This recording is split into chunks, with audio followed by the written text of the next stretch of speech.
And no matter the advice, folks are still here hoping they can get their hands on some of the $550 million up for grabs tonight. And who knows, maybe you'll be the winner. It all began around 3:15 this afternoon when a sheriff's deputy with the Metro Narcotics Task Force attempted to arrest 3 individuals believed to be involved in a drug investigation at a gas station on Macon Road.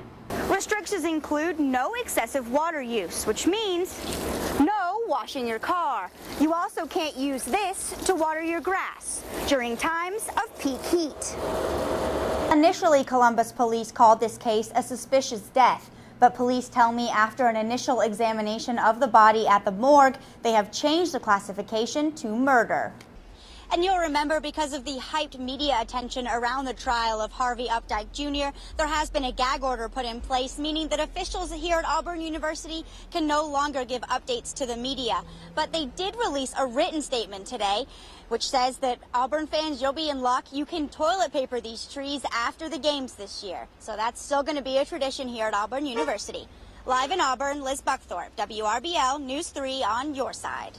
Instead of using garbage bags like this one to bring their belongings from home to home through Cases for Kids, foster kids in our area will be able to use suitcases instead. Initially, Columbus police called this case a suspicious death, but police tell me after an initial examination of the body at the morgue, they have changed the classification to murder. Columbus police say they discovered the body of 51-year-old Brenda Lowe after family and friends requested a welfare check, saying they had not heard from her in several days.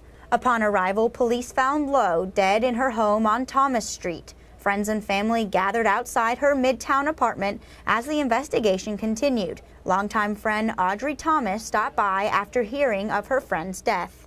It just really shocked me that she was murdered like this, or whatever, and that's the only thing I can say about it. Thomas describes Lowe as a quiet woman who kept to herself. She was a nice lady. She didn't participate in alcohol and stuff and all the activity around here. She would say hi. She didn't socialize with all the people around here. She said hey and hi and kept going. Thomas recounts the last time she spoke to Lowe. She says nothing seemed out of the ordinary. She was doing good, pretty good, and I didn't know so for her life, and me and her were talking about work and all and what's going on with our life. But other than that, she'd had nothing bad to tell me. A source close to the investigation tells News 3 Lowe was shot several times. Police say an initial examination of the body does reveal injuries that have led them to call the case a murder.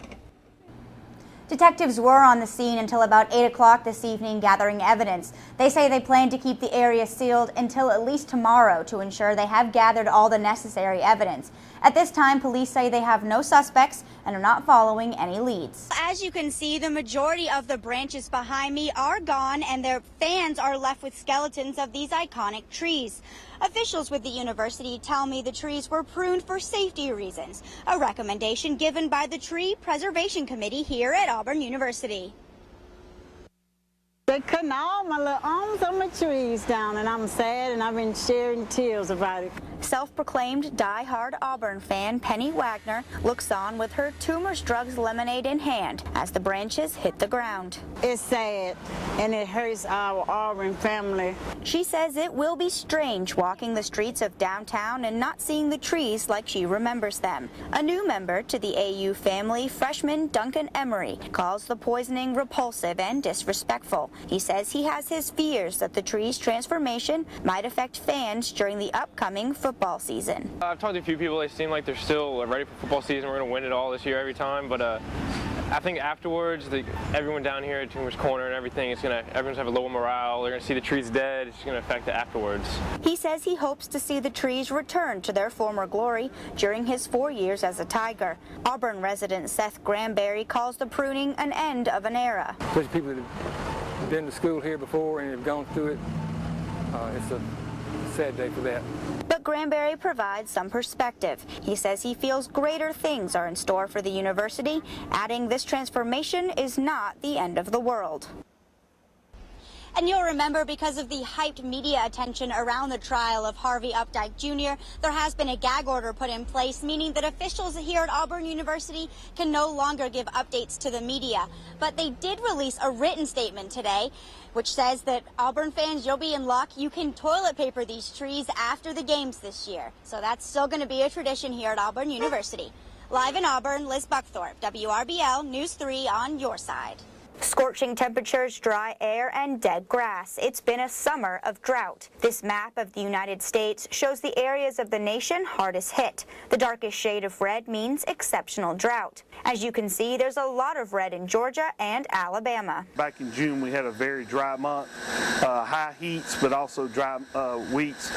Towards the end of the month of June, we began experiencing the fact that we were maximizing our plant. Tim Mitchell is the distribution manager for Smith Station Water and Sewer. He explains that as a result of the drought, his utility was forced to place water restrictions on its customers. Restrictions include no excessive water use, which means no washing your car. You also can't use this to water your grass during times of peak heat.